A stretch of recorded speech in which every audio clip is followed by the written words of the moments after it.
Bueno, ¿cómo están? Vamos con la segunda parte entonces de nuestro seminario. ¿Ven? ¿Se ve bien acá? No se me ve bien a mí, no hay problema, ¿no? Lo importante es que se vea el PowerPoint. ¿Se acuerdan que habíamos dejado en una de las consecuencias de la Segunda Guerra Mundial, que eran las guerras de independencia, ¿no? O los procesos de descolonización? Habíamos hablado de las pérdidas coloniales de Francia, de las pérdidas coloniales de Gran Bretaña, de las pérdidas coloniales de Holanda, principalmente del continente europeo. Eso lo hemos visto. Acá tenemos unas imágenes sobre la batalla de Dien Bien Phu en Indochina, donde heroicamente los vietnamitas del Viet Minh derrotaron a la colonia francesa. Acá tenemos, creo que lo vimos la vez pasada también, a Sukarno, el líder del movimiento independentista indonesio, ¿no? Fundador del movimiento de los países no alineados. Tenemos a Mahatma Gandhi en la India. Y fíjense que si uno piensa también, esto se me acaba de ocurrir ahora, pero miren, creo que es interesante. Fíjense que también los movimientos de independencia y liberación nacional asumen las características en relación a la colonia, es decir, en tanto la colonia sea más laxa, en tanto la colonia, como por ejemplo las colonias británicas, se vayan, bueno, los movimientos de liberación nacional van a ser mucho más a la Gandhi, podemos decir, pacifistas. Ahora, si la guerra de liberación nacional, si los movimientos de liberación nacional se radicalizan, son más violentos y demás, tiene que ver seguramente con la consecuencia de la colonia, de la metrópoli, de no entregar la colonia, ¿no? Bueno, pienso en Indochina, luego en la guerra de Vietnam y la guerra de Argelia, ¿no? Bueno, ahora vamos a seguir con las consecuencias de la finalización de la Segunda Guerra Mundial. Ahí tenemos que hubo una destrucción relativa, terrible, pero relativa, porque paradójicamente, fíjense, de la industria, de la infraestructura europea, ¿no? Paradójicamente, la destrucción de las instalaciones durante la guerra resultó ser un muy buen motivo, para llevar adelante un proceso de modernización de la maquinaria y de la dinámica de la producción industrial. Se pudo implantar rápidamente nueva tecnología a partir de la destrucción. Es más, como dijimos, creo que sí, lo dijimos en la clase pasada, hubo desguaces profeso de ciertas industrias para modernizarlas, ¿no? Entonces, esto no hubiese sido posible si no hubiera estado la Segunda Guerra Mundial, es decir, la destrucción sirvió para el proceso de modernización. Eso es algo muy importante. Y además, esto que voy a decir ahora es central y tiene que ver con que la masa de los refugiados, en sus lamentables condiciones, terminaron siendo, por un lado, una fuerza de trabajo accesible por la precariedad en la que estaban, y por el otro, todo el sobrante terminó constituyéndose como un ejército industrial de reserva que jugaba como condicionador de las posibles reclamos, manifestaciones de los trabajadores por estar en estas circunstancias tan precarias, ¿no? Entonces, esta situación hacía que subiera la tasa de inversión de capitales, sobre todo estadounidenses, pero también de capitales locales, o sea, era una muy buena oportunidad para llevar adelante un proceso de valorización del capital. Las condiciones que dejó la Segunda Guerra Mundial son extraordinarias para un proceso ¿cómo podemos decir? De suba, ¿no? De la inversión, un proceso de suba de la valorización. No hubo una recesión, más bien todo lo contrario. Entonces, los Estados Unidos y la URSS, porque la historia no se escribe con el diario del lunes, sino que se explica en relación a lo que verdaderamente pasó, y entonces decimos que la URSS y los Estados Unidos en un primer momento eran aliados en pos de la recomposición de la economía europea. Tanto uno como otro estaba interesado en que se estabilizara lo más rápido posible. Primero, los Estados Unidos, ¿por qué? Porque si había una estabilización rápida, Primero, Estados Unidos podía valorizar su capital, que había acumulado y mucho durante la Segunda Guerra Mundial y necesitaba un lugar donde poder valorizarlo, por un lado, y además, de esta manera, valorizando capital, consolidando el capitalismo en Europa, evitaba algún posible mal trago como resultado de la Segunda Guerra Mundial, es decir, hablamos de una revolución o un movimiento anticapitalista, algo por el estilo. Entonces, eso es lo que temía Estados Unidos. Ya había tenido un mal trago con Yugoslavia, que había pasado a ser un país socialista, aunque Churchill, Roosevelt y Stalin habían decidido en esas famosas conferencias en Teherán, en Yalta, en Potsdam, de que Yugoslavia iba a ser área de influencia británica y iba a ser un área capitalista, pero esto no resultó. Bueno, entonces, ante el temor de que el caso yugoslavo se extendiera, porque recordemos que en Italia los partisanos fueron los que mataron a Mussolini, el movimiento partisano francés comunista también era muy importante, y en Grecia había una guerra civil que muy empatada entre las fuerzas restauradoras de la monarquía y la guerrilla comunista, que casi se vuelca la balanza para el lado de los comunistas, ¿no? Entonces había un temor, cuanto más rápido se reconstituyera la economía europea y en términos capitalistas, mejor, ¿no? Eso desde el aspecto, desde los intereses estadounidenses. Y la casta dirigente del país euroasiático, nos estamos refiriendo a la Unión Soviética, seguramente también temía que al debilitarse los estados europeos terminaban cayendo en una total y absoluta dependencia de los Estados Unidos. Es decir, era un poco más modesta la apuesta, pero no dejaba de tener sentido según la lógica de la Unión Soviética. Es decir, que los estados se reconstituyeran rápidamente para que no hubiese una dependencia tan grande en términos económicos de los Estados Unidos. Es decir, claramente la Unión Soviética no era el motor de la revolución internacional, ni mucho menos, ¿no? De la revolución comunista, de la revolución proletaria internacional, para nada. Solamente cuidaba, garantizaba los intereses de su propio Estado. Esto que hemos visto en el seminario anterior, los intereses de su propio Estado quiere decir la garantización del socialismo en un solo país. Bueno, del lado de los Estados Unidos, la ayuda llegó en forma de créditos y suministros de socorro, y los soviéticos promovieron, por medio de los partidos y militantes comunistas en Europa Occidental, la reconstrucción europea y la disminución del consumo para poder capear el temporal. Esta tampoco es una historia no muy dicha, que los partidos comunistas bajo orden de Moscú promovían la reconstrucción económica europea y no la toma del poder por parte de los comunistas. La toma del poder por parte de los comunistas se va a dar en donde se había pactado con Churchill y con Roosevelt, es decir, en los territorios que la Unión Soviética había liberado por medio del Ejército Rojo. Es decir, lo que pasa es que muchas veces se confunde esta cuestión y se piensa que la Unión Soviética importó el comunismo y fue una suerte de revolución. No, no, no. La Unión Soviética lo que hizo fue liberar esos ejércitos de los nazis y luego ocuparlos. Y con el paso del tiempo tuvieron que consolidarse ahí economías de tipo socialista con regímenes de tipo soviético, porque si esto no sucedía, esos países iban a pasar decididamente del lado del capitalismo occidental, y ese era lo que no quería la Unión Soviética. Justamente quería tener una cortina de hierro, en palabras de Churchill, quería tener un cordón sanitario, ¿no?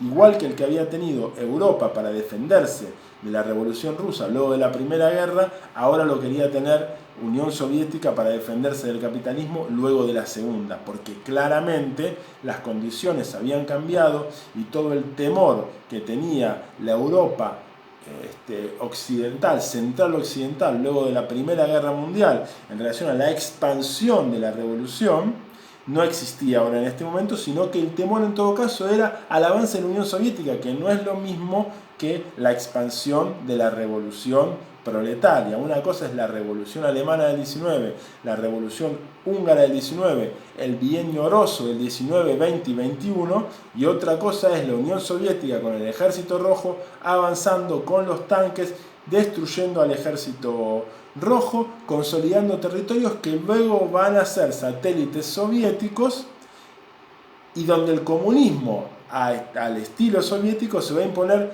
desde arriba y no desde abajo, es decir, se va a imponer por parte se va a imponer por medio de esta estrategia, de la toma del poder político por parte de aquellos comunistas aliados a el ejército rojo y a Stalin. Así, ni más ni menos, ¿no? Bueno, sigamos con esto. Acá tenemos una cita en relación a la inmediata posguerra de Winston Churchill. Y esta cita dice lo siguiente, miren qué interesante, ¿qué dice Churchill? Dice, este noble continente, miren qué etnocéntrico, eurocéntrico y hasta racista, que al fin y a la postre abarca las regiones más bellas y cultas de la tierra y goza de un clima moderado y equilibrado, es la cuna de todos los grandes pueblos primitivos del mundo, es la fuente de la fe y de la ética cristiana y ha sido en tiempos antiguos y modernos el origen de casi todas las formas de cultura, arte, filosofía y ciencia. Si Europa diese en administrar alguna vez en buena armonía su herencia común, sus 300 o 400 millones de habitantes disfrutarían de una suerte, un bienestar y una fama sin límites. Es decir, la Gran Bretaña, por medio de Churchill, Churchill haciendo hablar a Gran Bretaña, habla de una suerte de mancomunidad europea basada en una cultura común, en una historia común, en una cosmovisión común, pero además esto es un indicador de la situación en la cual ya está Gran Bretaña, es un sinceramiento de Gran Bretaña luego de la Primera, pero sobre todo luego de la Segunda Guerra Mundial. Gran Bretaña ya no es ni de casualidad lo que era antes de la Primera Guerra Mundial y ni siquiera lo que era en el periodo de entreguerras. Entonces, Gran Bretaña de ahora en más tiene que apelar a una cuestión colectiva, europea, pero también, como vamos a ver con el tiempo, va a tener que subordinarse a el rol dirigente hegemónico de los Estados Unidos de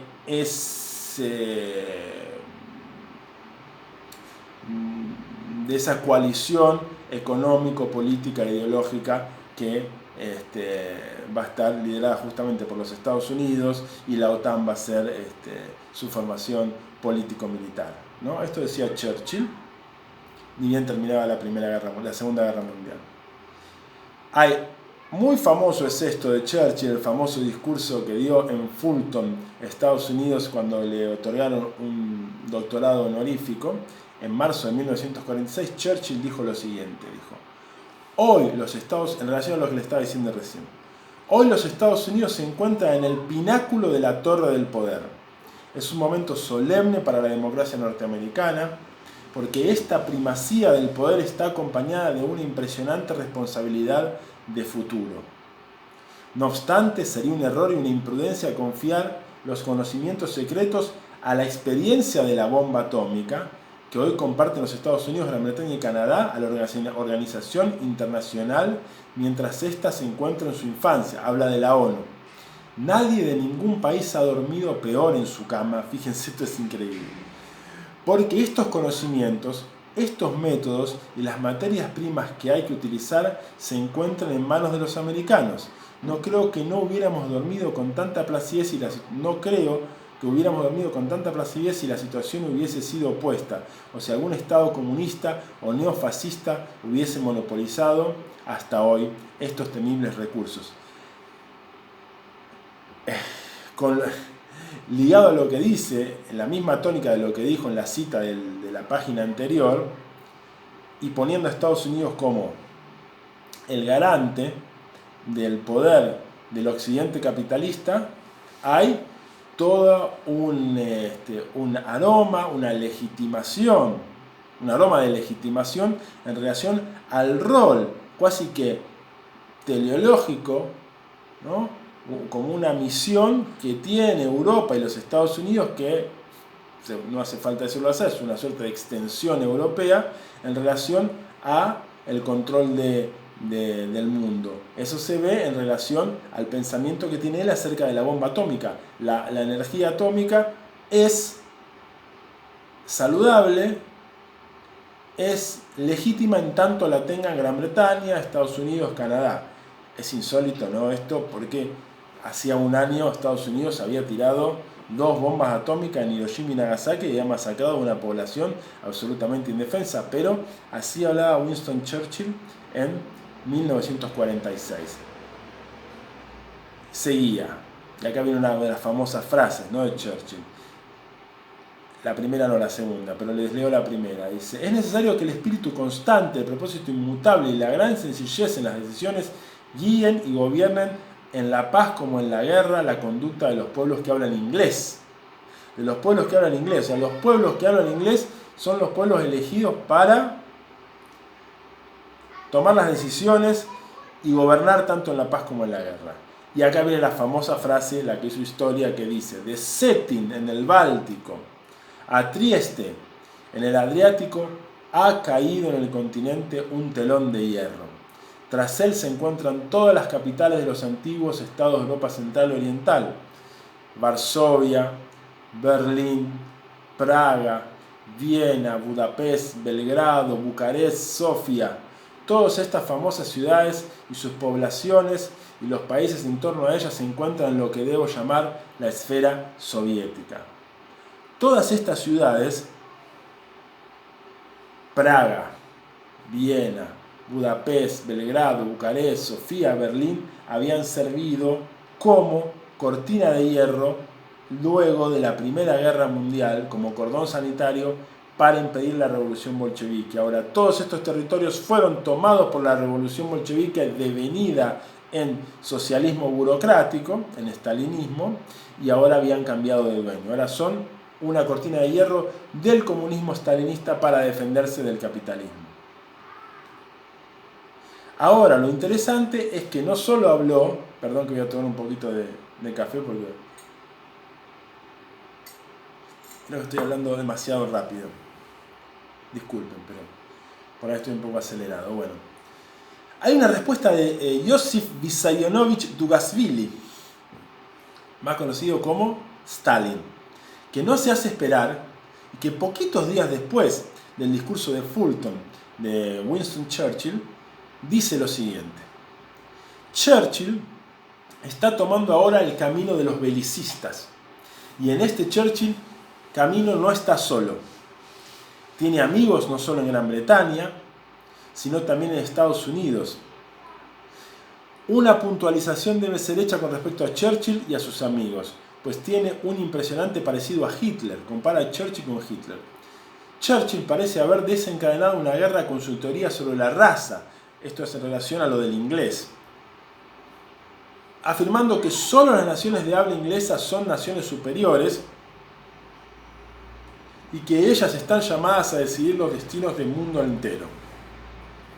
No sé si él y sus amigos van a lograr organizar una nueva campaña armada contra Europa Oriental tras la Segunda Guerra Mundial, pero si lo logran, cosa poco agradable, porque millones de personas en el mundo, dice Stalin, velan por la paz, podemos afirmar con entera confianza que serán aplastados como lo fueron hace 27 años. Y acá, Josif Vissarionovich Stalin, apodado Slava, además de Stalin, hace referencia ni más ni menos a qué, a la Primera Guerra Mundial, que en el marco de esa guerra sucede la Revolución Rusa, y después de la Revolución Rusa sucede la Guerra Civil Rusa, en donde 21 estados invaden para apoyar a los blancos, es decir, a los monárquicos, y son derrotados ¿por quién? Por los bolcheviques y el pueblo ruso en su variante campesina y proletaria. Dice, ojo si nos invaden, porque puede pasar lo mismo que hace 27 años. Esta es la foto, antes de todo eso, entre Slava, Stalin y Winston Churchill. Bueno, ahora vamos a hablar un poquito de las circunstancias que generaron la división de Europa. Porque en un principio Stalin pensaba que podía haber una suerte de convivencia. Eso es lo que Stalin siempre quiso. Stalin no era un belicista para nada. Si podía, no atacaba. Nunca. Entonces Stalin pensaba que era posible una convivencia entre la Unión Soviética y sus satélites y el resto del mundo. Pero, como varias veces hablamos en nuestros seminarios, plantearle una convivencia al capitalismo es imposible. ¿Por qué? Porque el capitalismo es ese escorpión que antes de cruzar, que le pide a la rana que la cruce, y cuando están en el medio del lago, la pica. Y la rana le pregunta, pero ahora nos vamos a ir los dos, nos vamos a morir los dos. Y el escorpión le dice, está en mi naturaleza. En la naturaleza del capital está avanzar, no puede parar. Si para, se muere. Necesita valorizar capital, conquistar mercados, avanzar en todo lo que fuese posible. Entonces, no hay manera de que el capitalismo resigne territorios en el mundo. Entonces, iban a ir por la Unión Soviética. Este sueño de Stalin de convivencia entre los distintos bloques ideológicos era imposible de lograr. Entonces, tras las conferencias de Teherán en el 43, de Yalta en Crimea y en Potsdam en Polonia, Alemania-Polonia, sirvieron de acuerdo entre las tres grandes potencias para dividirse el mundo, europeo sobre todo, luego de la derrota nazi, ¿no? Prefiguraban el mundo luego de la derrota nazi. Toda Europa Oriental y buena parte de Europa Central serían zonas de influencia soviética. Solo Yugoslavia y Grecia debían ser zonas de influencia británica. Ahora, la primera no fue, ustedes creo que todos hicieron el seminario sobre Balcanes y saben muy bien por qué no fue por la lucha antifascista de liberación nacional llevada adelante por el Partido Comunista Yugoslavo y la gran masa de la población yugoslava campesina. Pero en ambos territorios hubo guerras civiles. Bueno, ya ustedes saben, en Yugoslavia ganó los partisanos, en Grecia no pudieron ganar los partisanos comunistas. Y entonces en Grecia se restauró el capitalismo en términos de monarquía, hablamos de regímenes políticos, y en Yugoslavia surgió la República Federalista Socialista de Yugoslavia, que va a tener vida hasta 1991, ¿no? Ahora, en un comienzo, la división de Europa en un área occidental y otra oriental no fue consecuencia de una decisión concreta y determinada de alguna de las superpotencias. Tan solo la dirigencia soviética se ocupó de consolidar su influencia acordada en los encuentros de Teherán, Yalta y Potsdam, en los territorios que habían sido liberados por el Ejército Rojo, ¿no? Gran Bretaña y Francia hicieron lo mismo en el resto del continente. A diferencia de la versión estereotipada, esto es lo que le decía al principio, a posteriori no estaba para nada claro cómo iban a sovietizarse los territorios que luego fueron las repúblicas soviéticas, las repúblicas estalinistas de Europa Central Oriental. Seguramente la decisión de sovietizar los territorios fue en algún sentido un problema a solucionar más que un deseo de la dirigencia soviética. Fue un problema, tuvieron que hacerlo porque no les quedaba otra. No les quedaba otra porque si no esos territorios iban a ser ocupados por los Estados Unidos no por los Estados Unidos, no en términos de ocupación militar, iban a ser parte de la esfera capitalista. O sea, fue una necesidad que tuvieron que tomar para no perder su influencia sobre esos territorios. Lo que hubieran querido ellos es tener la influencia bajo regímenes capitalistas, pero no lo pudieron hacer, entonces tuvieron que abolir la gran propiedad privada, hacer unas suertes de golpes de Estado que fueron presentados como revoluciones y tomar el poder desde arriba e instalar el comunismo desde arriba, no desde abajo.